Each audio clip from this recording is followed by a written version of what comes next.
So special.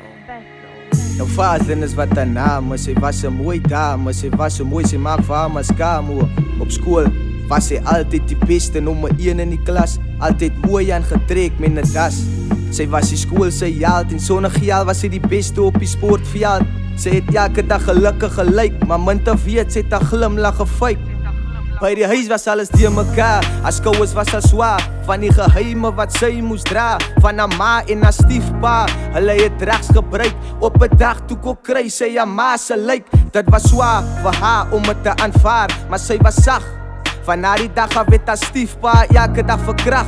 Hy was besete met 'n bose mag, sy kon niks maak. Later van tyd het sy swanger geraak, maar een aand terwyl sy swanger was, al sy 'n mes uit die kas en so 'n geraas, stiek sy haar stiefpa 23 keer in die borskas. Sy was skuldig gevind vir moord. Sy bevind haarself in die tronk terwyl sy haar tyd stoot. Sy was in broken pieces. Ek dink dit was 1 jaar voor sy releases. Toe ontmoet sy vir Jesus. Die baba was gebore in die tronk. Haar liewe was verander toe sy uitkom.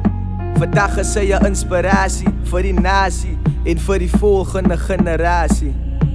Die Here het my hart gesien. Die Here kan jou hart ook sien. Die Here het my hart gesien. So die Here kan jou hart ook sien. Dit maak nie saak wanneer jy gaan nie. Die Here kan jou hart ook sien. Die Here het haar hart gesien. Die Here kan jou hart ook sien. Dit maak nie saak wanneer jy gaan nie.